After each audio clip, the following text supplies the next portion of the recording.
Chris Savage and Brendan Schwartz, best buds and co-founders. Are you ready to press the old rewind button? I do. Yeah.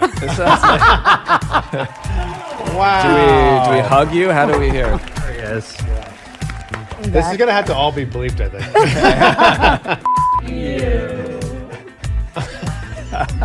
What the? Thank you. Wow, that was very good. What the hell's going on? We're just too emotional. I'm at a loss neither for of us wants to words. talk It's right really, now. that video is... I felt tears welling at one point. I was like, fight it. Welcome to a very special episode of Talking Too Loud. This year, Wistia turns 20, which means the company has survived a lot. The recession, social media, remote work, growth hacking, pivoting, synergy, the metaverse, getting meta about the metaverse, Web3, and now AI. So it's fair to say you guys have seen some things. Seen some things. I like you said survive social media. I know, that was very funny. You had to survive it. Yeah. It was weird. It still is. But you guys have learned some things too. And at 20, you've earned the right to be a little bit nostalgic. So today, we're going back to the beginning, back to the early firsts, the big decisions, the people who helped shape the company, and some of the lessons that still hold up decades later. So Chris Savage and Brendan Schwartz, best buds and co-founders, are you ready to press the old rewind button? Oh, I do. Yeah. It's Let's press that button. Okay, so it's 2006. You guys are fresh out of college. Yeah. You're living with 10 roommates. They're all going out to their 9-to-5s. What was the dream back then? Like, what were you guys trying to do? The dream. The dream. Yeah, I mean, the beginning was basically like, can we get this thing to work quickly? Like, I remember when we were talking about, should we start Wistia? It wasn't called Wistia back then, but should we start a company, online video? Are you going to say the name of it? Yeah, Tropist. Oh, the original name. The OG name. The OG. Cinematropist. That's right. Cinematropist. Yeah. That's kind of a mouthful. Well, yeah. But that's why we shortened it. Yeah, but when we were talking about starting that, we like did the math. We're like, okay, we just need to survive for 6 months. 6 months felt like an eternity. And so we thought, if we can do this for 6 months, like we will either be successful, and in our minds that meant probably selling the company, or To Yahoo. Yeah, to Yahoo Or the Facebook. Premium Facebook Facebook was brand. very hot. It was, Yahoo, yeah, not as hot, but Facebook was hot. Yeah. Yahoo. So Yahoo hot was right still now. around back It then, was still which around. is Yeah, Yes. it was hot. it There was a moment. It was cooling off, It was but cooling. it was Heavy cooling. still Okay. still a threat. And what was Cinematropist? Like, what was the first The first iteration? idea? Like, yeah, yeah, the first I've never idea. heard that said out loud. Yeah, I know. I Cinema cannot. trope When you is- said that, I was 19 like, years. "What are you talking about?" Oh yeah, that. The idea that convinced us to stop everything else, like for Brendan to quit his job, for me to stop freelancing, because we both agreed if we're gonna do this, we're gonna do it 100%. Yeah. Like we thought that was pretty important. Was like we didn't want this just to be like a night and weekend thing. And the idea was we would make a filmmaking competition website.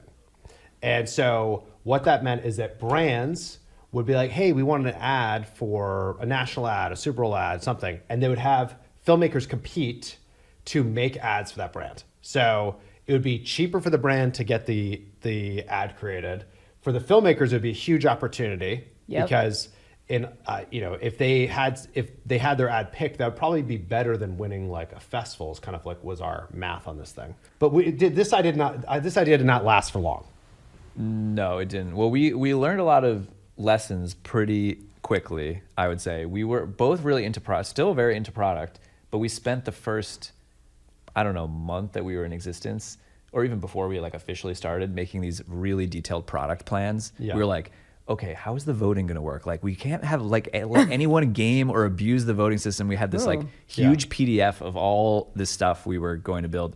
Obviously, you can already tell based on your face, none of this matters. Yeah. Right? Like there's some But it core. feels like it matters. yeah. When you're It felt like it starting, mattered. it felt Yeah. like that was probably the difference. And it was fun for us. I think it Yeah. was indulgent, basically. And then over time, reality set in as our bank accounts dwindled. And then you're like, wait a second, we're going to have to make something that actually works. But it was fun. Yeah. I mean, was it fun. sounds like just the building of something was energizing. That was instantly fun. Yeah. And I remember our roommates saying, like, what do you guys do? Like, what do you do all day? Like, did how do you you know what tell to do? And them? we're like, we don't know. Like, it's Like, basically, have you looked at what we're doing? Yeah. You can tell that we don't quite know. but that's part of the funny thing is like you wake up and you're like, what should I do today? What's the most important thing I can do?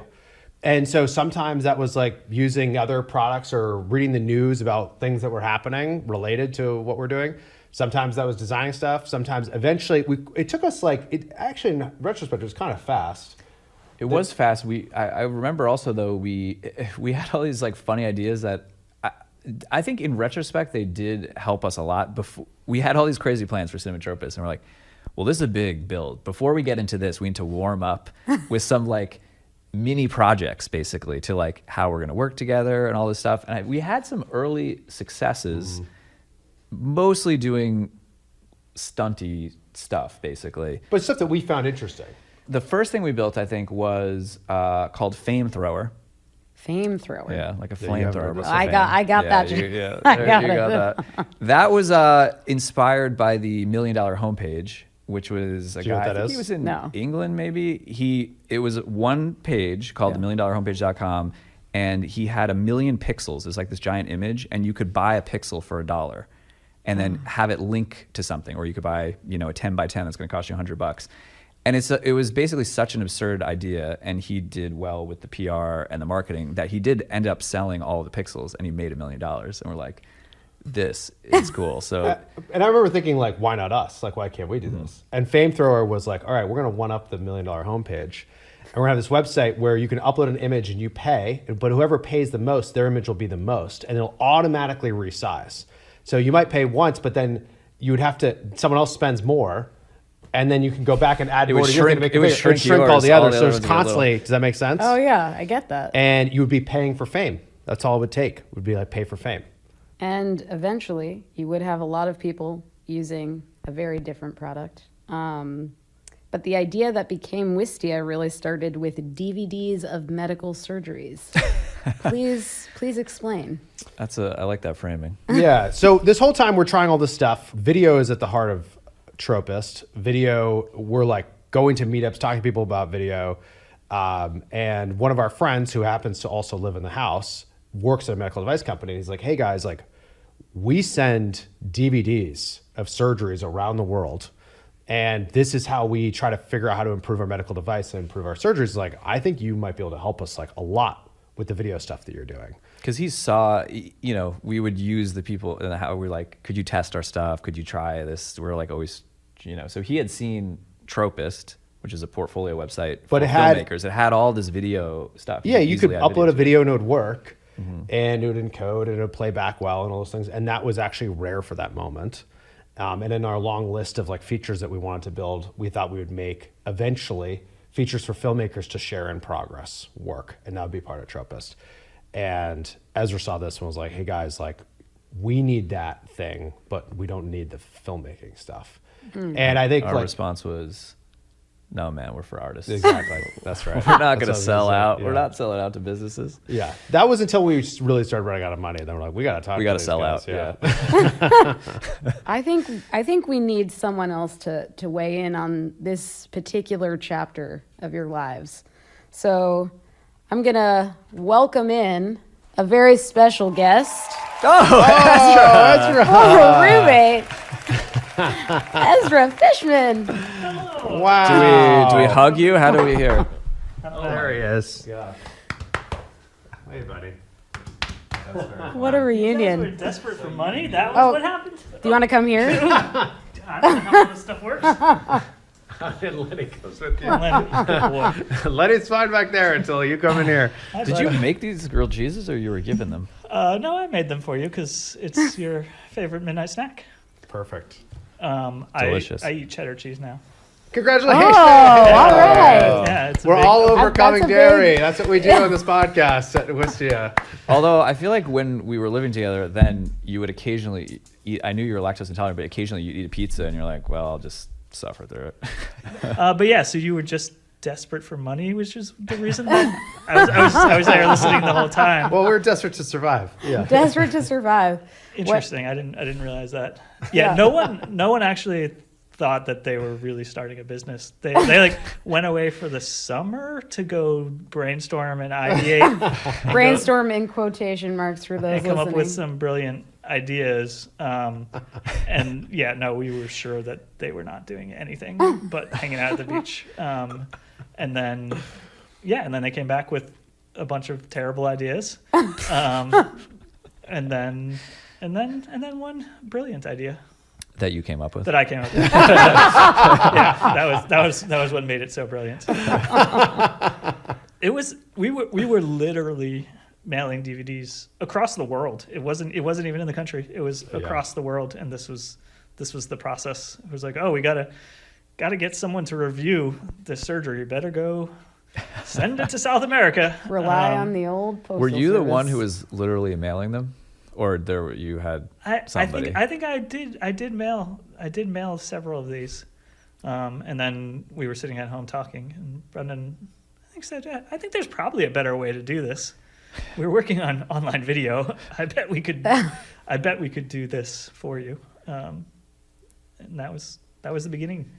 You eventually convinced us to come in and meet the team. Who was there? Ron. Yeah, Ron, Stu, Dave, Andy. Yeah, you guys had no idea how to price That's right. this thing. I don't actually know what you first said. I just remember, I remember because we printed it out. We had nothing built, to be clear. And we're like, we're going to come an exploratory conversation, but we had a printout of prices because we thought that like maybe they would want us to consult. And we're like, oh, they're going to pay us to build this thing, but we shouldn't do that. We should like, if we're going to do something for them, because Ezra told us about this, like, okay, if we can make this private thing work, it should be like they're a customer. And so it was like the prices were light was $100 a month, medium was $200 a month, and heavy was $400 a month. And it was just made up. It was just completely whatever. And I'll never forget, we have the whole meeting and the meeting goes well. And I think Ron was like, so how much does this cost? What do you guys do? And I was like, slid the paper, I was like, this is what we're thinking for pricing. I feel like the paper was upside down as well. Yeah, that's right. Well, that probably isn't true, but my memory is. Well, and then Ron looks at it and goes, yeah, we'll take the top thing. Sure, sounds good. It was like such a small amount for like what they were dealing with. It was like, of course. And meanwhile, we're talking to filmmakers and being like, so would you pay like $3 or maybe $5 a month if you could have unlimited private video sharing? And they're like, no, that's way too much. Yeah, no, I was like, oh, $500 a month. Okay, whatever. Just when can it start? Do we have access to it now, or how does it work? That was so funny. And then I remember we built, because we had to pull out the video part of Tropus to make it its own thing, and it was probably like 2 or 3 weeks. And that part was stressful, I remember, was like, did we actually solve this? Because we guessed at like how the permissions would work and all this. And they're like, yeah, it's good. We'll just use this. We're like, okay. That was when I think like the first like major confidence spike hit. Yeah. It was also very addicting too, because in this other mode with Tropus, we were like having to email and beg people to use the software. And then Ezra would come home and be like, oh, there's a bug with this. It needs to be fixed. Like people can't use it. And I feel like that was we're like, oh, we built something that people need. It's working. Yeah, and like having a problem is a good thing because it means they're using it. Yeah, and I was using it on the day-to-day, sitting there watching videos of surgeries and being like, oh man, this does not look good. So yeah. This does not look good. This looks bad. And I'm sure all the like HIPAA compliance and all that was in order at that time. Of course, so startups always have that figured out. Certainly was on our side. There was never anything on the medical device side. Is there anything that these guys conveniently leave out when they're telling this story?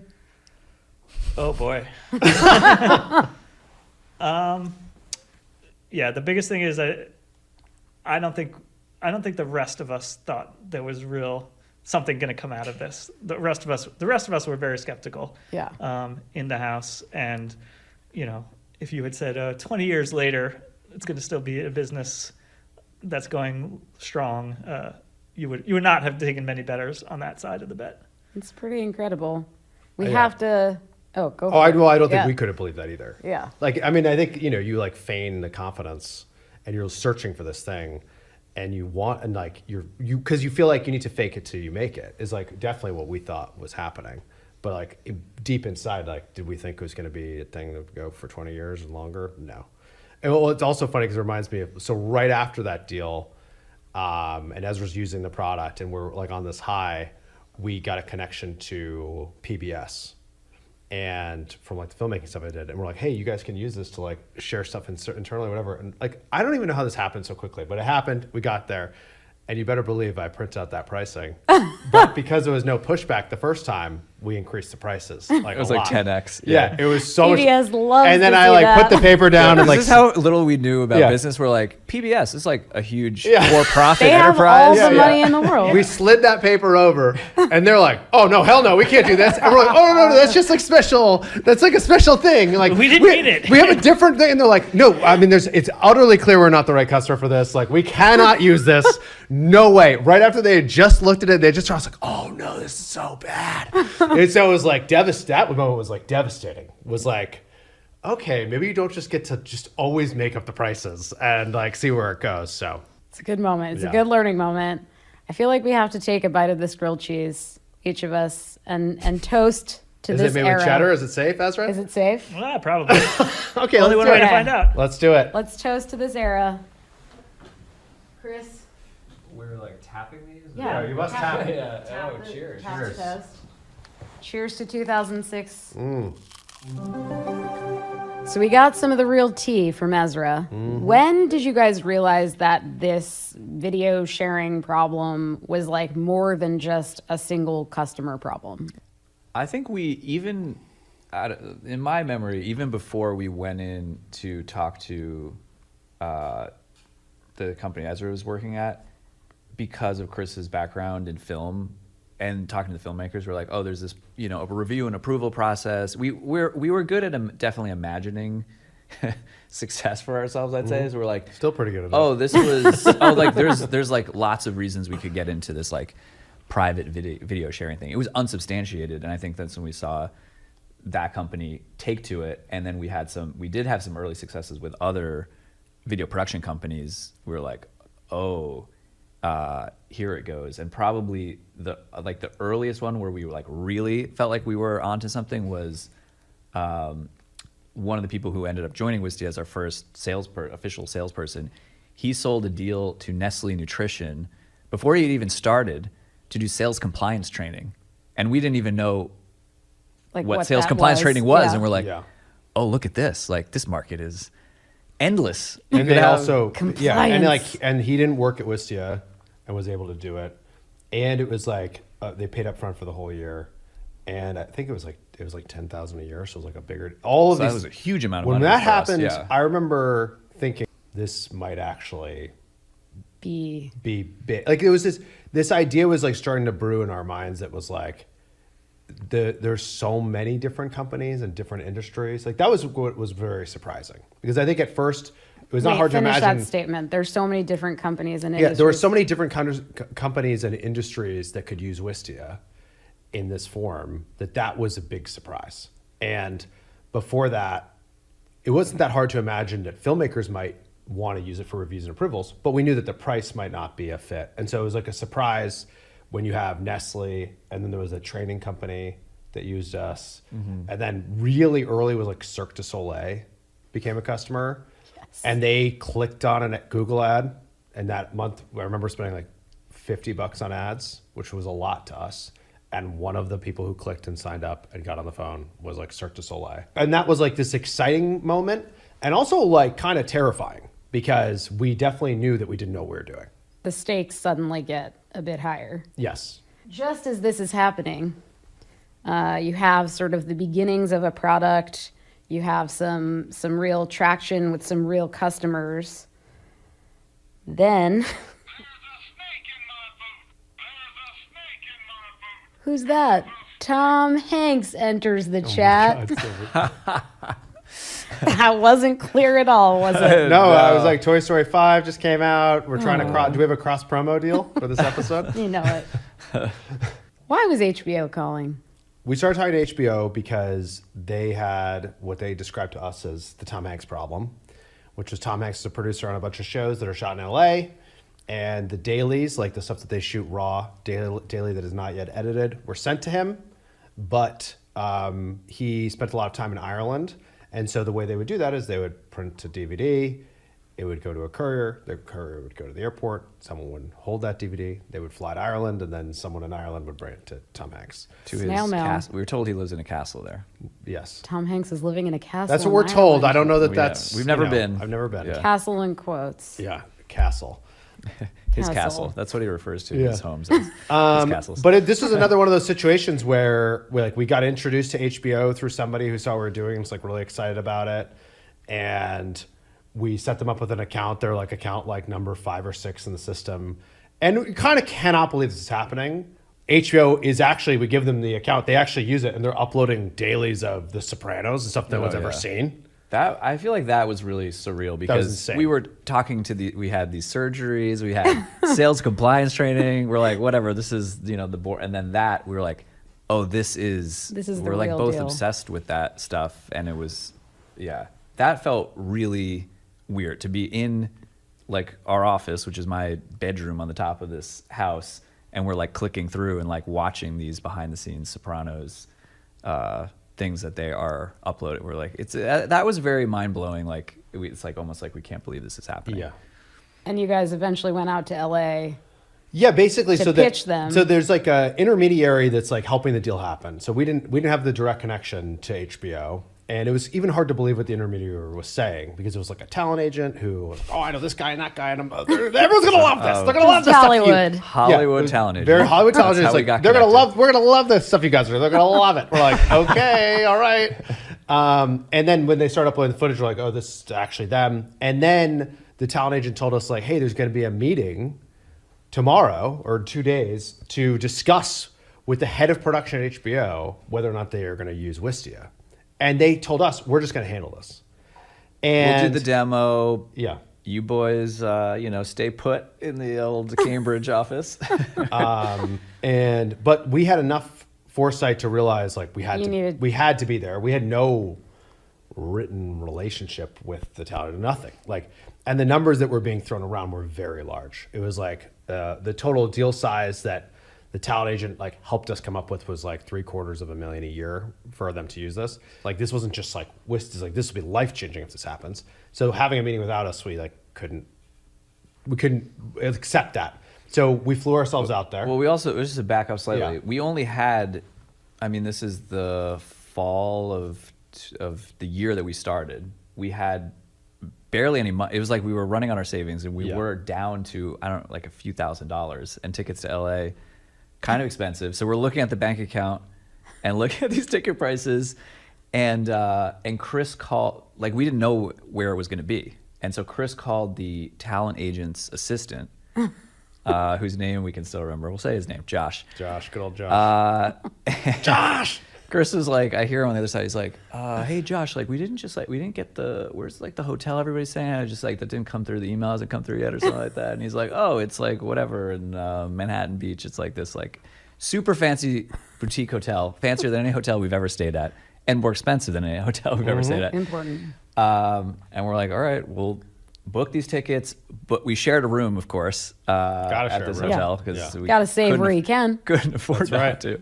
Didn't tell them we were coming because we thought they would like somehow try to like cut us like out of this. thwart your And then mission. showed up, and we're wearing suits, like really ill-fitting suits that you could imagine a 23-year-old might have from like a wedding they went to or graduation or something like this.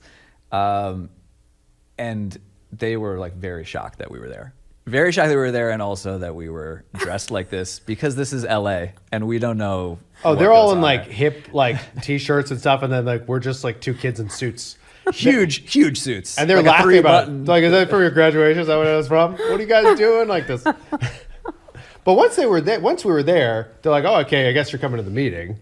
They accepted us. They accepted us. Yes, they accepted us. And they realized they did need our help to demo the software that we had created. Yes. So Okay. I'm not sure how they were going to do Well, it. that was the funny thing that wasn't really thought through. But But you saved the day. You saved your own day. well, we saved our own day in that we got to go and we were part of the meeting, which was in and of itself like a crazy experience. Where we're in the lobby of HBO and like waiting for the meeting, and there's like celebrities that we Are you recognize. gonna as, like, name walking any of around. the I would lose celebrities? Do my you remember mind. anyone? Donald Logue. Yeah, that's the only one I remember. You know? Do you know Who him? is that? That's him. Tao we got Steve- him. Tao Steve. Let me see. What was he in? What was he in? Oh, I know that guy. Yeah, that guy. Oh, he's in He was right there. Runaway Bride. Okay, great. Not So- on our video Yeah, wall. too bad, but, not up there. yeah. So you know him. We get into the meeting, and there's these guys whose names we recognize because they had accounts in Wistia, and where everyone's waiting for stuff to start, and one of them goes to us like, "Have you guys seen this Wistia thing?" And we're like, "We made that Wistia thing." Like, oh, this Wistia thing is so great. Like, you made this? Like, you're the people who made this? We're like, yeah. He's like, oh yeah, you can like comment on it. You can add like time coded comment. You can organize it like by like these different projects and stuff. And it was like also like mind blowing that this was the guy on the other side of the internet who had been like uploading his footage in and testing it, and he really thought it was good. I mean, that was what was cool. And at some point, they offer you a deal. Yeah, basically. I mean, so the head of production of HBO comes in to the room, and The fog is like behind him. It's like made an epic entrance. Yeah. he's rippling. The He's smoke got machine. he's got like the coolest leather jacket you've ever seen. We're all sitting at a conference room Wearing table. sunglasses, of Yeah, course. this Oh, is actually naturally. true. Very dark room. Everything that's being said is true. Like, we are sitting at a conference room table. You have to imagine us in suits, and all these other people are there. And this guy comes in, slides across the bar, the side of the room, like sits up above us, and he's like, "What's the deal with this Wistia thing? What are we doing?" Blah blah. And yeah, they're like, "We like it. We like it. We want it." Which also was completely just unbelievable feeling. We left, had a celebratory dinner with the talent agent. Did you do? A little Mediterranean food? Yeah. And you would think that this story would end with us winning the HBO deal. But actually, ultimately, HBO really wanted it to be on premise. Like, they wanted Wistia on servers in like a closet in their buildings, which I totally understand. But we were unable to. We thought we'd be pretty much unable to do that from Cambridge. Like, we thought to do that, we'd probably have to move to LA. We'd probably be building custom stuff for HBO. And it just seemed like, even though it was like a lot of money, we'd gotten all these other customers signing up, coming in, one by one, and it wasn't going to have to be kind of like an enterprise relationship. It was going to be much more SMB, and that seemed like a better fit.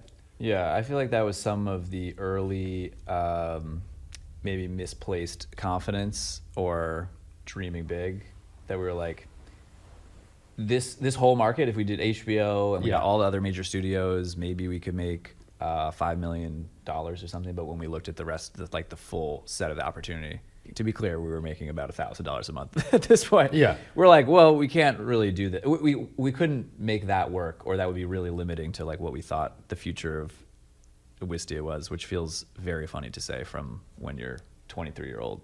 Yeah, so we walked away. You which is walked crazy. away. Yeah. I love it. And you're back here in Cambridge, and you are starting to get more customers. What did that period feel like? I mean, so this is also right around when the great financial crisis happens in 2008. And we closed our first angel round, and we like brought on 2 more people who we can now afford to pay. And we just started doing it like with more. And we got our first office that was not the house. And I would say it was like, the truth is, like, it was really hard. Like, we went a whole summer, closed the angel round in May. We'd just shown these angel investors that we just walked away from HBO. That's how confident we were. We just closed like that Nestle deal up front and a bunch of other deals. We're like, look at the trend. This could be so easy. And then we didn't close the deal the entire summer. And it was just, I mean, that was like the beginning of like a different type of grinding. I feel like we made a lot of mistakes that, like, we had just started to do a lot of things right leading up to that, where I would say what felt right was we were more connected to we were doing things in a scrappy way, more connected to customers. We were, I think, maybe a little more in touch with our instincts to say, of like what kind of felt right. And then when we got that office and we started paying, we paid ourselves for the first time from the business, which was like a really meaningful thing. But we got in this mode where we were almost like playing office. Yeah. We were doing really stupid things that seemed like what we were doing what we thought we should be like someone in our situation should be doing. It was all wrong. We kind of stopped subtly just coming at every problem from first principles. People are like, no, there's a way to do this. And we're like, oh, we should, now that we've raised money, we're like a real company, we should do it this way. Like we had board meetings. We didn't have a board back then. There was no official board. But like we had 2 investors come in and we'd do these board meetings. And it'd be us and the 2 investors. And there'd be the 2 other guys on the team, like not in the room. Like you could look through the conference window, like, and like working. And I remember sitting in there being like, what are we doing? Like, this is weird. Like, and we would wait for that meeting to make decisions. Yeah. Even though that was a really silly thing to do. That we did eventually like catch ourselves with that. Yeah, and I think it was like the thing that was working before was we actually felt full responsibility for all our decisions. We were building our own confidence. We were starting to understand the customer. We were doing also at that time things that I think were pretty counterintuitive. Like even cloud was so brand new, like at this time, and subscription software didn't really exist. Like SaaS was not really, it was nothing close to what it is today. It was like, go back and look, it's in its infancy, but we felt that we understood it, we should do it. And then suddenly with these fake board meetings, we were like not treating it like that. We were talking to people who had been a part of a lot of companies, and they were telling us all the stuff we were missing and needed to do, and all this professionalization stuff that really had nothing to do with the customer, nothing to do with what we were building. And so that's when I think like when we were paying ourselves too much was one thing. So our burn was really high. And after that summer, we're like, this is so stupid. Like we've been surviving on nothing. Why don't we just like continue to pay ourselves, but pay ourselves way less? And that will give the business way more runway. And so we made that decision. And we said, we're not going to do these fake board meetings anymore. The people who have to figure this business out are the 4 of us. So the 2 guys we've hired, Adam and Ben, and the 2 of them, we're just going to figure this out ourselves. And it's going to be all about like the basics, like making the product better, figuring out how to like get the story out there, figuring out what the pricing should be. And we're just going to do it our way. And ultimately, those all felt like hard decisions to make that added up. And, you know, it took time, but another year and a half later, I would say we started to have the machine working. Yeah, I feel like there have been a few moments like that where it's just like you have some clarity of vision, and it was maybe hard to make that decision, but then once we were in that world where everything felt more in our control, even though we still didn't know how to do a lot of stuff, but we're, like you said, the full weight of the responsibility, like the responsibility is ours to do. It was empowering. Yeah. And I feel like that was like a helpful feeling. That I think that's a really good way to put it, is like when we felt full responsibility for it, it was actually a lot of decisions were kind of easy to make. Yeah. And I think for this brief moment, we had kind of been like, oh, we give some of this responsibility to the investors, and that is not what you should do. But we didn't understand that. And I think fortunately we didn't screw anything up too bad at that point. Yeah. And it seems like you kind of ride that like wave of empowerment into the 2010s. You are getting more customers, you're hiring more employees. Why do you think people were choosing Wistia? Like, was it the customers? Yeah. I think I remember we had so many competitors back then that had raised so much money, and they were all getting these big enterprise deals. And what that meant, it was kind of like the HBO deal, what we thought would happen to us there. Like what that meant is you could go with one of our competitors and they'd build you all this custom stuff, but the product itself sucked. Like no one wanted to use it. They had to use it. Mm-hmm. Like the employees of those businesses that signed up for those things were forced to use like a bad interface. And our approach was just like, no, we're going to make a product that's so good that the person, and the price will be something that the person who's using it could say, hey, I think I could pay for this, or I think my company will pay for this. And so a lot of the people we were getting were people who were like, they wanted they thought that Wistia being simple was an advantage, not a lack of features. And there weren't many companies like on the low end doing this that were affordable. And all those companies that you're mentioning, they had raised a lot of money and the market was not there. So I think one thing that was benefiting us was we were very small, we raised a little bit of money, we were basically bootstrapped, and so we could survive for a long period of time, whereas these companies had to get some return, and they just ended up all going out of business because it was too early in the video cycle. And I feel like that was an interesting lesson to learn. We were like joking at the time of the financial crisis that we were too small to fail. And that was like, that honestly was really helpful. That's when things really connected. It was probably right around the time you're talking about, it was like 5 years in. Suddenly we had the right product and there were more businesses that wanted to use video. and we had the right pricing, and you could sign up yourself. And like, I remember the day we turned that on. Up until that point, you had to do a trial, and we had to sell it and close the deal for you. So like, the first time we had a credit card from somebody that we took, we wrote it down on like a legal pad and like entered it into the system. And so when it switched, like you could put your stuff in yourself. It was like, woke up in the morning, there was like a few new customers. That was like a remarkable. Yeah, that was a very memorable feeling. That was a very memorable feeling, and we just started to see it work. And as it started to see it to work, like it wasn't overnight, but it was like, hey, if this just continues, we're gonna be in good shape. But the shocking thing is, this is like 5 years in. Mm-hmm. And we, as we're talking about with Ezra, like, we thought this was going to be like 6 months. We thought this was going to be a short stint, and we thought that's how the world worked. And instead, it was this 5-year thing. And we're like, why are we still doing this? We kept asking ourselves this. I think it was also something about being longer than college. Like college feels like such a big moment in your life. And people talk about their college experience, like, deep into their lives. Still doing it. Yeah, but it's 4 years, and we've done this for 5.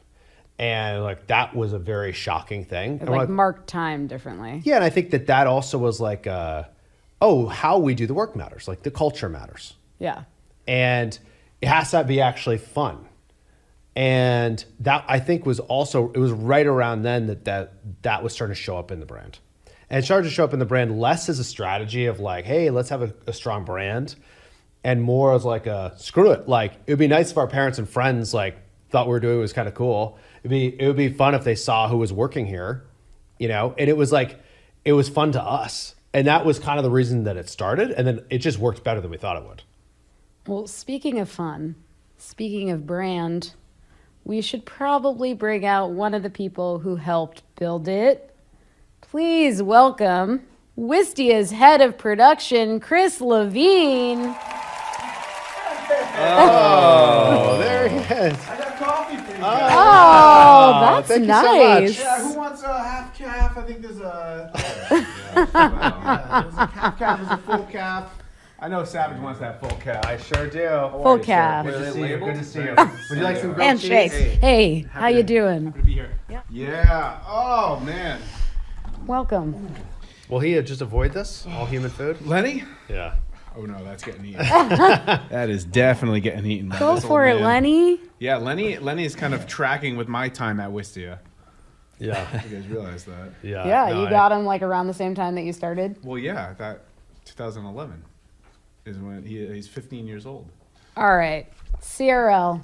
Yes. Time for some hard-hitting questions. Okay. When you think about this era of Wistia, when they're like leaning into fun and wanting to just like show people like what they do all day, what comes to mind? Like, where are you in this era? I'll tell you what comes to mind. I'll give you a piece Oh of god, my he's mind. leaning This is back. going to have to all be bleeped, I think. Where do you get off? No, oh man, I forgot to uncuff my pants here. 2011, when I came to meet you guys. Yeah. In 2011, I brought my camera. Yeah. They were a video hosting company. They barely had a video on their website. It was like one video. A screencast. It was Guys. a screencast video. Yeah. Savage did try. Oh, I remember vividly being like, okay, we can't be on camera. because gonna be a like, problem. well, because at that time we were like, we're selling to businesses, and if they figure out how young we are, how small this business is, how crappy our office is, all these things, and I didn't have confidence that I was going to make a thing that would actually tell the story properly. And Chris comes in, friends with Jeff, who's on the team, and just like without permission, just like shoots the thing. Well, I'd never seen a Without startup permission. before. Yeah. So I happened to have my camera, and I'd never seen a startup before. And I walked into this office. Everyone was like my age. There was a ping pong table. There was AstroTurf. Like, and It's people blowing were. your mind. There was a kegerator. I believe there was a kegerator. There was was, yes. and so it blew my mind. It So didn't I even have started- iced coffee in it. We hadn't hit that area. I think that it is before iced coffee even arrived at the scene. Yeah. before cold brew was here for sure. Oh yeah, Pre it was cold brew. hot only. Yeah. Terrible in the summer. And so I started shooting, and I made this video just because I'd never really experienced a startup before, and then I gave it to you guys as like a thanks for hanging out. Yeah. And the rest is kind of history because I think if I remember correctly, you put it on your website and you started. We literally So this is all exactly as it happened. Chris came in, shot the video. We're like, I remember thinking, what's this guy doing? Why the hell? Ooh, this DSLR stupid camera. 17. Slider. This guy was like such an you're idiot really when he big shooting into it. it. Did you, Sliders. did you do any like 2 camera? or No, were there you- was you were zero. just- Oh no, we okay. were too afraid. Yeah. And I was Yeah. shooting wide open too. Yeah. F1.4, baby. There was looking over it. Yeah, you But guys we know what so I'm we talking put about. it we put it on the team page, and we made a team page, and it said this is the Wistia team, and it had the video, and we put it onto Reddit. All these people started being like, "Whoa!" I feel like having the reaction of Chris Dye was like, "This is what the inside of a startup looks like. This is crazy." And so we got all this traffic to the website, and at this point, we're trying to market a lot. I'm writing a lot of blog posts, and the blog posts are about our products. They're only about the products. It's like the 10 reasons you need to use video hosting, and the 5 reasons why video hosting will change your business. And we're getting very few visitors to these things. And this video takes off, Yeah. tens of thousands of visitors quickly, and you were excited. But the surprising thing was we had only like a 2-week trial back then. 2 weeks later, bunch of new paying customers. That is crazy. That And is so crazy. it was like seeing that people came in to just like see what's going on with this company, not planning to use the product, but hitting the website, finding out what the product was, signing up, and then getting enough value to become a customer. And that was the moment that it started to click of like, wait a second, there's something to this. And I look back on it as like pre that moment and then after that moment, because after that moment, we started to say like, well, hey, this was really fun, and we're showing behind the scenes like what other stuff can we do like that. It was a really freeing moment because like we made the team page, the like dancing team page, which you might have taken the photo of this. I did, yeah. And there's like Yep. 6 of us on it because we'd had that video, and then we're like, oh, we should put up a team page that shows the 6 people in the company now. It'll be businessy, so it was in front of a whiteboard. Yeah, yeah. But when Chris was taking the photos, there was like standard, and then there was like smile, and then he told us to go crazy, so we had like an alternate version of everybody. And when Brendan put the page up, he put an Easter egg that if you type dance, then it would randomly switch the photos of each person in their spot, so it looked like they're dancing, and it would play girl talk, which would like, Huge. At the Oh. time. yeah, huge. It was at a the Gucci time. Mane sample. Yeah. Gucci Mane sample. It had like lasers, where, you know, shooting God. on the page. And this was just, but I remember when Brendan did it, he's like, it was. Oh, there he goes. Yeah. Oh, wow. I cannot believe you're allowing this. This is great. Oh, buddy. Yeah, it's Yeah. fine. It should be eaten. oh, Oh, buddy. There you go. Have at it. Yeah. Oh, He gets anything he wants these yeah, days. he needs it. Were other brands doing this at the time, or did this feel like? This felt. I think, yeah, it was very novel. Obviously, so YouTube was pretty established at this point, and it existed in consumer world. Lenny's But going to in the town on world this. of business, there was not any of this stuff happening. Which, to give you credit, Levine, that was like very, very early on that trend. And I think to your point, the other thing that was funny about this is like we had this very serious team page, and we thought we were tricking people. But Yes. it, like, of course, everyone, you can see right through that. You're like, this is a tiny website. This thing is just established. It's probably some young kids who have no idea what they're doing. So having like this freeing moment of actually being ourselves, and then also realizing, wait a second, the thing we thought was helping us, of course, nobody was buying that anyway. Yeah, I think what I didn't understand too was that until this moment, I didn't understand is that people wanted to buy from a small company. Like they wanted to buy from a startup. Like the customers of a startup, they're picking the startup on purpose. Like there are often other options, but they think that they're gonna be more innovative, or they chose think the right horse. Yeah, they're Like- gonna take a different approach. And like we were not leaning into the thing that actually was our advantage, right? So then it became a lot easier after this, where we just kept starting to. I remember talking to you and saying like, "Hey, we're gonna make." You're like, "How many videos do you guys really need? Like 3 videos, 5 videos?" There was like we were thinking about it, this like fixed Oh, yeah. mindset thing. Yeah. And then we're like, no, we're gonna need a video for every product we build. We're gonna need a video for all the new stuff. We're gonna need all this content stuff. No way. What are you talking about? And yeah, that's what it felt like at first. And then we started doing that. Yeah. And it was like the replace video was another one where I remember we launched replace video, so you could just like have a video in the embed, and you could, if there was a problem with it, you could just replace it, keep the same embed. And we solved this problem for ourselves, or solving it for customers and support. We turned it into a feature. The feature's built really quickly. Schnorr builds it in like an afternoon. Even back then, you could still do it. And we're like, we should make a video. And so you make the video. Yep. And that video was like silly. And like it had our own logo spelled incorrectly at the end. And it was like that was the video. It was like watching the video play back. Someone's watching it, has a, oh my God. And then we go back and you can replace the video. And it did so well. It did so well on Reddit, on social, in email. Customers got it. They wanted to use it. And it was like this, that was when I was like, oh, this is all we have to do. It's just like act. And it was also much more fun to launch a product that way. Seeing a video for a tiny feature was extremely uncommon back then. Now it is, of course, common. But And also we had Lenny. Yeah. Well, Lenny just helped himself to some of those grilled cheese for those of you at home. Those you listening.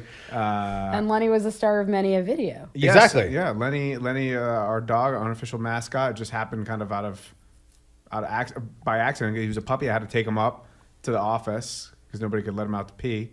Had to drive up from Rhode Island. Had to pack a lunch. Such a long drive up.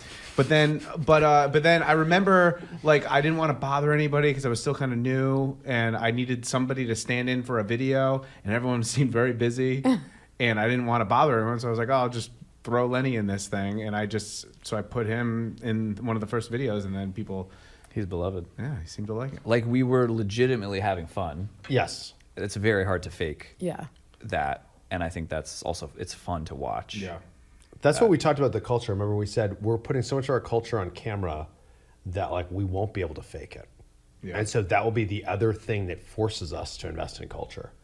Because like it's easy I mean, not easy, but I think like it's so common for people to sacrifice on culture in the name of growth. Totally. And we told ourselves like, well, culture is why we were actually still doing this 5 years in, is why we're doing it 10 years in, is why we're doing it 20 years in.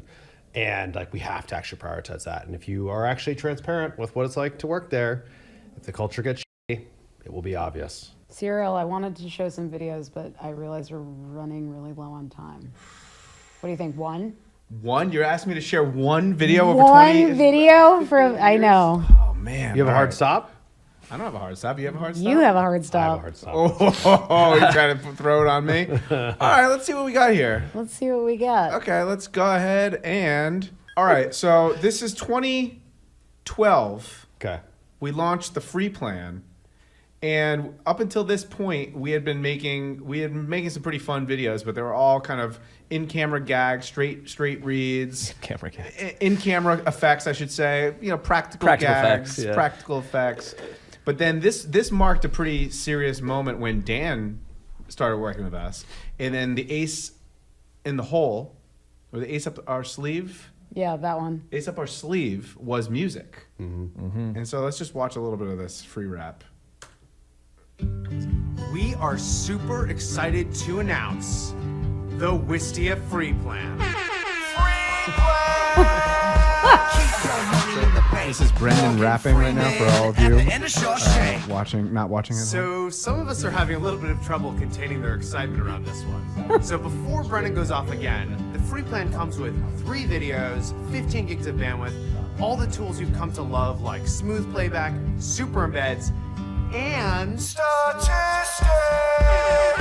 Watch me crank it, watch me roll, watch me super embed the video.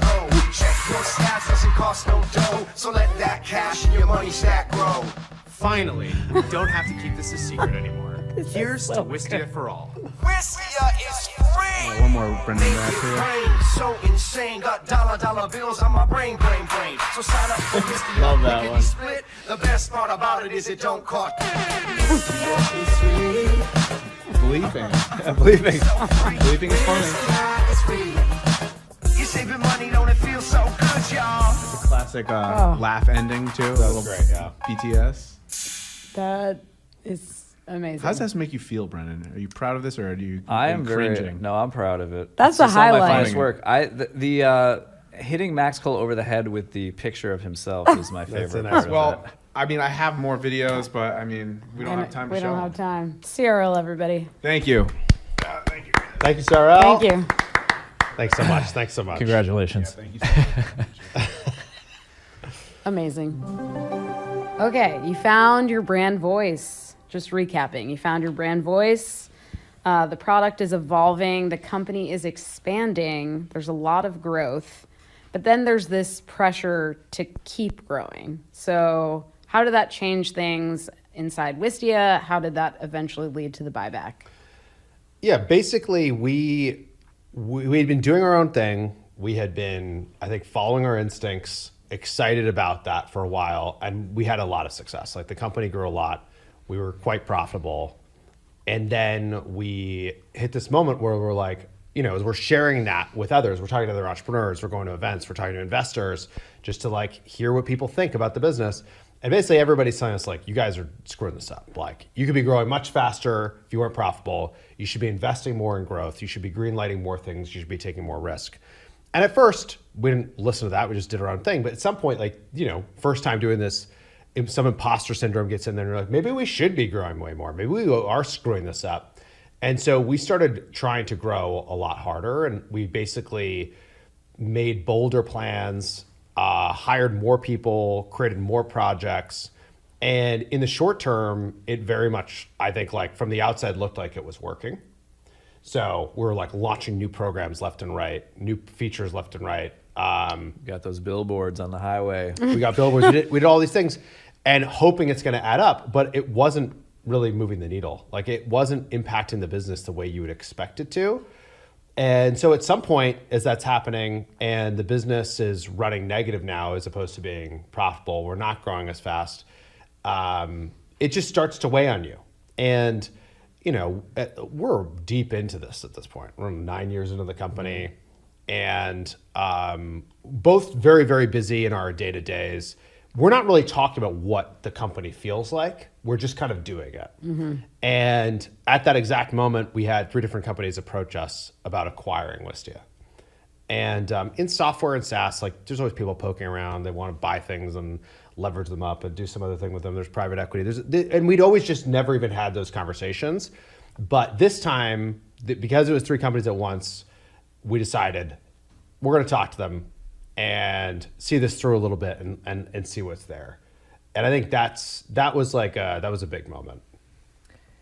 Yeah, I think it was in that moment too that we then were able to have a conversation about what this actually felt like between the two of us that we were not. It's like something, you're in a relationship and you're like, well, if I say this problem, like now it's a real problem. We're gonna have to deal with it.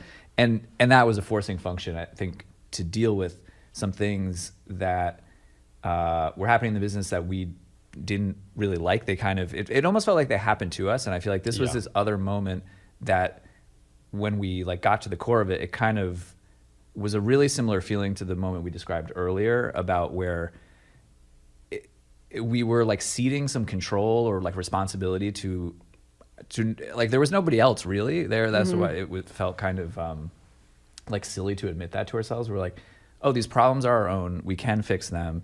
We were chasing growth and kind of going against some instincts to run the business negative, doing all these growth hacks, which you referenced at the start of this, instead of, doing some of the things like this great content marketing that was like really propelling the business or being really focused on customers and building the product, these things that we know so well and we're actually driving business results.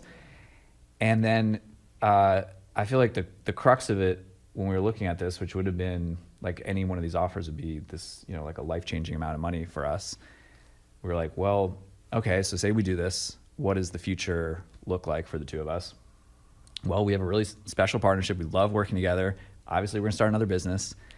What should the business be? Well, there's a lot of stuff to do in video. We should do that. Who we hire? And we're like sitting across on a loading dock across from the office at this point. We're like looking at the office. We're like naming the people we're hiring. They all work at Wistia. And it's also like the first time we're having this conversation. Yeah. Like it's the first time, now that you have the offer sitting there, you can actually imagine it. And like, that's what I think was so funny about this is like, oh, we're actually both like, it's like, yeah, we know we're on the same page on all of this. Yeah. And then you just get to the bottom of that list and you're like, what are we doing? Like, we have control of the business at this point. We have outside investors, but we are running the business. We have control over these things. We can change the course of the business. And I think it was really in that moment that we didn't know what exactly we wanted to change, but it was this feeling of like, we're not done yet. We have more to do with Wistia. Like, we have built this incredible brand. We have an incredible team, and we are in a market that we like, and like we have all this stuff going right. And these things that are really weighing on us, like we have the ability to change that. And so that was really like the seed of that is then what ultimately led to we had no idea what debt was, or I mean, we knew what debt was technically. We had no idea how to do any of that stuff, or even if that would be the right at that moment. But we had like so much conviction, I feel like, in that moment of like, we're going to turn down these offers and we're going to like chart our own path and figure it out. Yeah, and I think we admitted to each other that we were both unhappy with how things were going. And actually, a lot of the stuff we were just talking about in terms of the brand and the creative investments, like those have been the hardest things to invest in when we were running negative. And so we were also felt like we were missing part of the secret sauce just by the pure ask of like growth at any cost. And so our secret hope was we'd do the buyback, we'd get back control of the business, it would force us to be profitable. And then all of those like really creative investments would get easier to make and they would add up. I think it's also in moments like that where we realized why those things work, like because they are hard to do. Yeah. In a moment like that where we just have this, that's like more normal pressure, can't say that word, is under, business is under, which is like trying to grow fast, you know, have like doing all these things. And yeah, that's the stuff you cut, is these more speculative things that the world generally is like, we don't know if that's valuable. But then, you know, some of the things like we just have innate value over, we've learned that it's valuable to the market or customers. I feel like that's where the edge is. And it's kind of obvious when you say it out loud, but it's very sometimes hard in the moment to see those things. Yeah. I mean, it's interesting that like the offers forced this clarity at this time when like you were both kind of feeling the same way but not naming it, and then you land on the other side, you decide we're going to do this buyback. It was the right decision. I think there are a few other people who want to weigh in on the buyback story. Carlo. What the hell is going on? We heard the story. We know the lore, The company was drifting, but not anymore. You took a leap. You saw it through. so tip your hats. Hats off. Hats off to you. What the? Thank you. Wow, so that was much. very Wow. What the hell's going on? That is so weird. It was. Thank you guys. Incredible. I was like, who will this be? Incredible Okay, this is. memorization of those lines. Yeah, that was really quite something. It was all worth it. It was. Thank you. That was good. Well, the top hats have spoken. Great decision. Thank you so much. Great decision, fellas. Yeah. You buy back the company. Things start moving back in the right direction. It feels like the next big inflection point. I mean, I know there are several, but the next big inflection point is the pandemic. Offices close. Nobody knows what's coming next. You've got a pretty big team at this point. What do you remember about leading people through that moment? I mean, I remember thinking. It's all been erased. Silence. No, what I remember about leading through that moment is like, oh, we have to lead. Like this sucks. This is bad. Like this is a thing that you don't think is going to happen. Like back to like taking responsibility. I think we felt full responsibility for the company, full responsibility for the team, and we also were like, this is just not a thing that you realize like you're ever going to have to do. And so that was very stressful. I mean, I remember even shutting down the office was like a really big deal. Yeah, that was a pretty stressful decision, because we shut down the office on the early side of people doing that. So you feel a little bit crazy, right? You're like, the world was unsure what was going to happen. And we're like, well, we should do this. I also remember feeling, this was, I think, just pure luck, but very thankful that we had done this buyback and gotten the business profitable again, because that would have been 100 times more stressful. Oh, that was in that moment. It was not in vogue for a software company to be profitable when 2020 hit. And so we were very counter to everything, and that also we were like, well, we're no stress at all. And I think we were able to remove that that stress from ourselves and for the team, and that felt like a really big deal. Yeah. And yeah, I mean, but a lot of changes happened quickly. Like we were about 90 people pre-COVID, and then like it drove more growth for us. We hired more folks. We went remote. We were quite productive remote, and we'd had pressure from different people on the team over the years to go remote, especially engineers and stuff. And they're like, hey, look, we're more productive like this. Like, can't we do this? It seemed like that was going to happen. And we did that. And then we decided to really expand our strategy tremendously and say, hey, we're not just going to do video hosting. We're going to actually get into the game fully on recording and editing and webinars. And all. We signed up for like tremendous expansion in terms of the footprint of the product. That meant we expanded the team. So under our own steam, we hired tons of people, grew the company.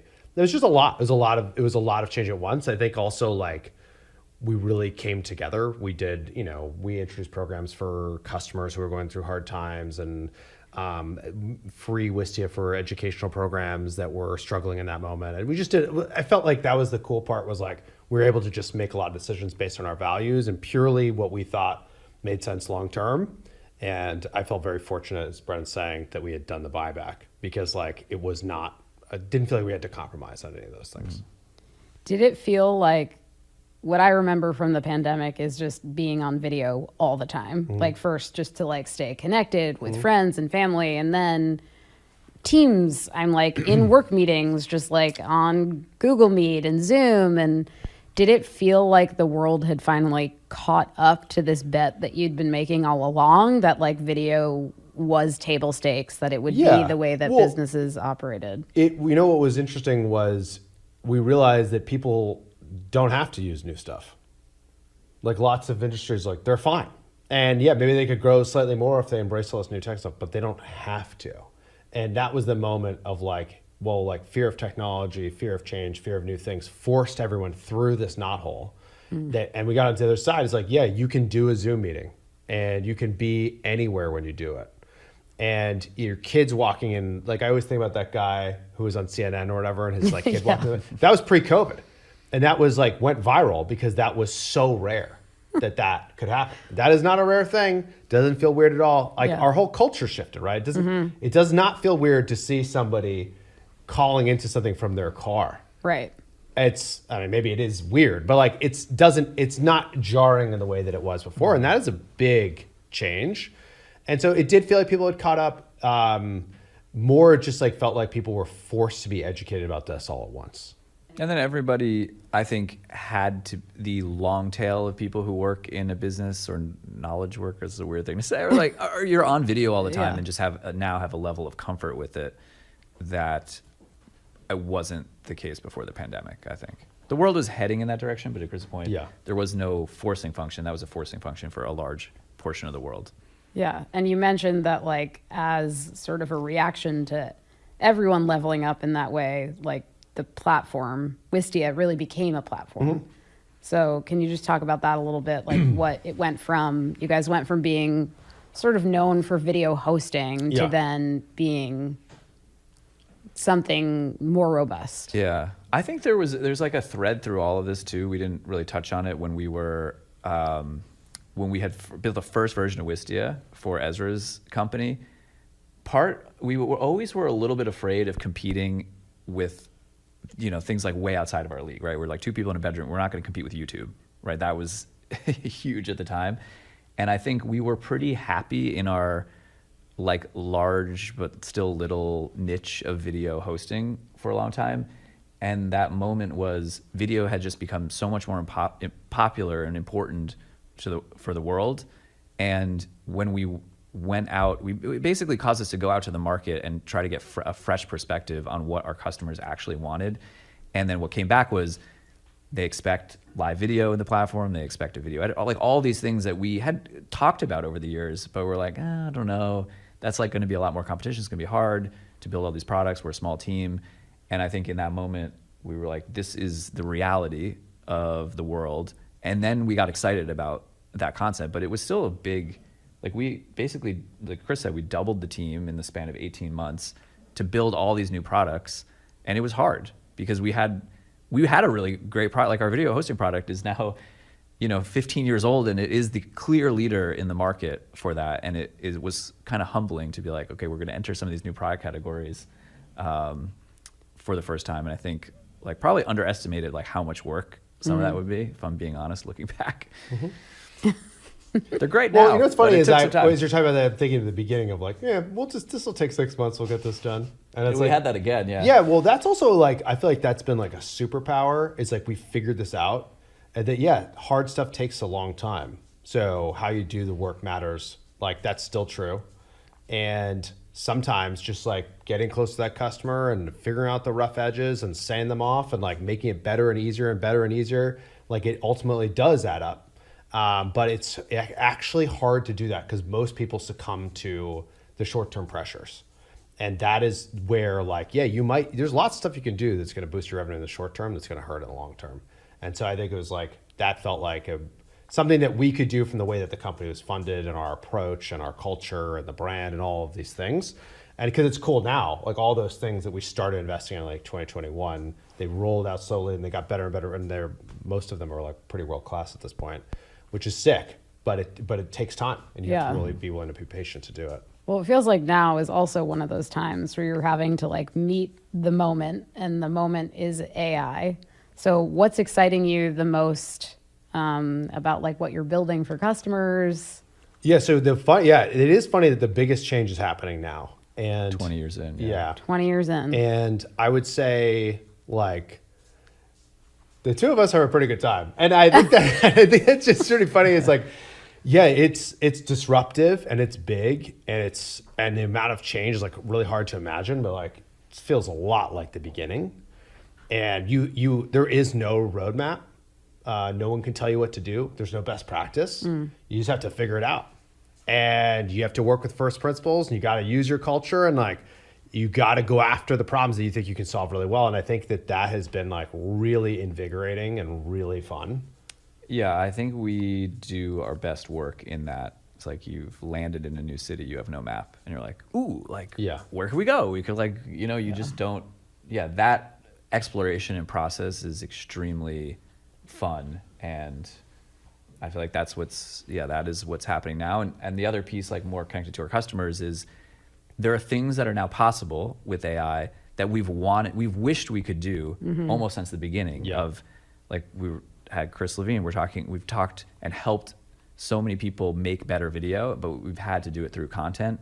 And now there are like really viable product solutions that can coach people through and do some of the production or editing for them to make better video. And that's a really fun product to build. It's funny, we didn't really talk about this today, but like after we did all the hiring, it was only after we did all the hiring that we lost the excuse of, hey, we always had felt kind of understaffed and now we had tons of people and we were still slow, and we changed our culture and figured out how to go really fast like before AI came along. Like we're shipping faster, I would say, like any of our direct competitors, all of them with tremendously more resources if they've raised lots of money and all this stuff.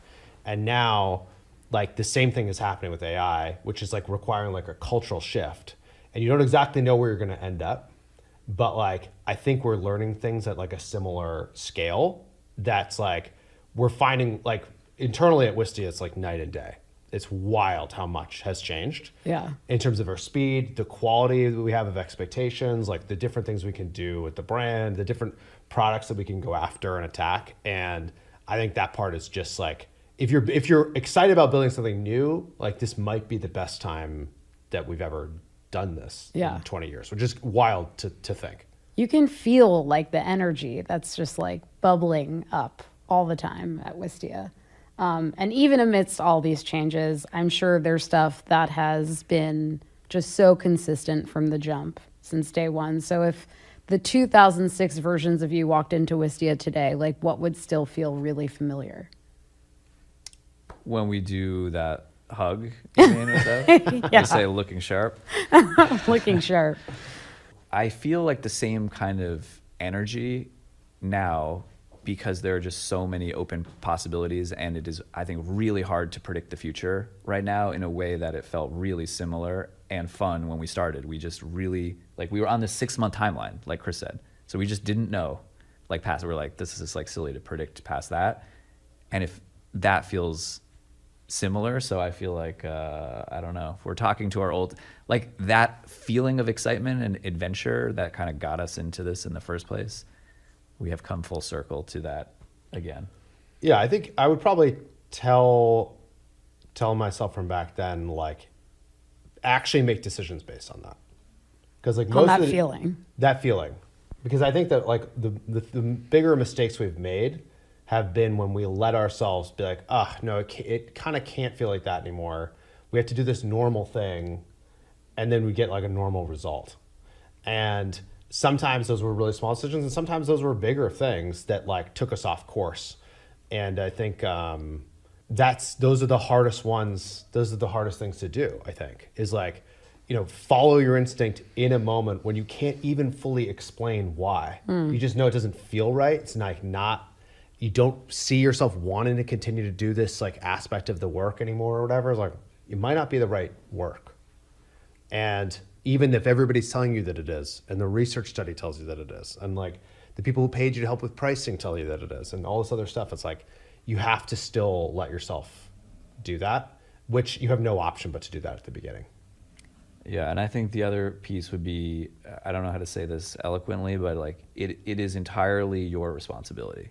Like it is within your control and your responsibility is nobody else's. And I think all of these moments that we led to failure, and the thing that got us out of it was a realization of like, it's ours to fix. It's like no one's coming to save you. No one's coming to save us. Yeah. It was never someone else's decision. All it was just our projection of what we thought others would want us to do. I think that's like spot on. I think that the thing that is no one else going to fix it, but like if you have an amazing team, like they're going to do it with you. And that's what makes the work great and easy and fun. And it's also like I'm having a hard time not thinking about all like different people challenges we've had over the years, where basically we just should have followed our instincts more quickly, and like the vibe actually matters. Like the vibe of the work matters.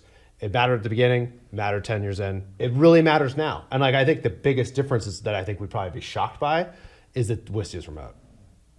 I think that if you had told me in 2006 that we would be like remote in 2026, but we would have been remote for 6 years, I would never have believed that. They have video calling in the future? Holy Well, speaking of vibes, there's one more video that we want to play for you. Is that how it should start? It should just be like, hey, Brendan, what are you doing? huh? Sorry? We discussed this and we decided we were going to do a classy invitation this time. All right, you're right. That's what we agreed to. Loud and clear, loud and clear. The New England Technology Entrepreneur of the Year is Chris Savage and Brendan. We are super excited. We are super excited. We are crazy excited, and I'm really excited. Super excited. We are really excited. Really excited. We're super excited. We're really excited. We are super excited. Now, I'm not going to ruin any surprises, but let's just say we're rolling out some pretty powerful video tools.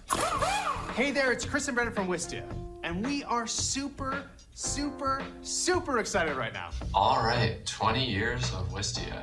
Here we go. Wow, has it really been 20 years? That is crazy. I guess time does fly when you're having fun. Hey, Chris and Brendan. I remember when you wanted to start the company some 20-odd years ago, and you came to me to help raise some money to do so. Well, things didn't always go as planned. But with Wow. determination, you've managed to pull it off. Hi, my name's Ben Ruthinger. I started working So with formal. Chris and Brendan a bit over 18 years ago. Chris and Brendan, Oh, congratulations Mom and Dad. on the 20th anniversary of Wistia. Congratulations on the 20th anniversary of Wistia. You've transformed your college friendship into a thriving company by exercising very good judgment, making great hires, and developing a very positive working environment. We are confident that your friendship and wise management at Wistia will lead to continuing success. All right, I got loose. I did my first take. This is the second take. I've been at Wistia for 11 years. And in that, I've learned nothing about being on camera, unfortunately. Hi, Chris and Brendan. Congratulations Heather. on 20 years. What an incredible achievement. I donned an old Wistia favorite That is a swag classic. item for this video. What's happening, Wistia? Jonah Oh, here, Jonah. class of 2015 to 2020. As you can see, I'm wearing the finest That's a good one. That's a good one. vintage cycling apparel. I believe he really Wait wears for it. that. There we go. That hat is sick. Oh, Today, 889 since leaving Wistia.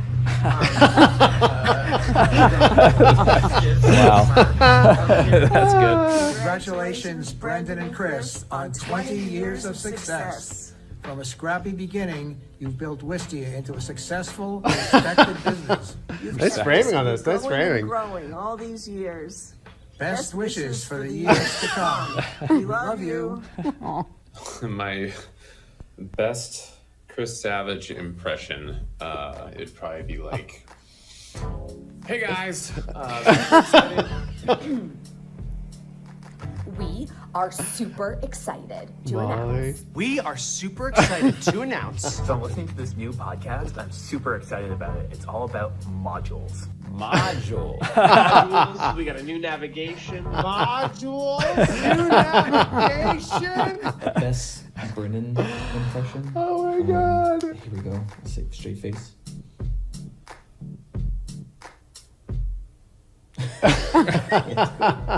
He's got this nod where like you don't know if he's saying yes or no, but it gets me every time. Memorable Brendan moments. Brendan volunteered to have a pie thrown onto his face on Pie Day, which we used to celebrate annually. I'll always remember Brendan got like this thermal regulator. Oh my god, that thing. Watch That's so thing, funny. And it would like try to warm or cool his body. Yeah. The thermal regulate and make it. This is a real I thing. couldn't believe that was real.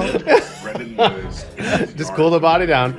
doing either a cartwheel or a front flip or something. A toddler at the time, Diane, was out there with him, and Brendan totally wiped out. And I think that got shown at like an AHM or something, and I grabbed that piece of the video and used that as my testing video. That video got a lot of traction in my account. A while back on Brendan's birthday, we obtained some baby photos of him and set up the website so that if you visited it from the office IP address, you would see Brendan's baby face bouncing all around the Wistia homepage. And we, of course, were careful not to tell Brendan that this was limited to the office.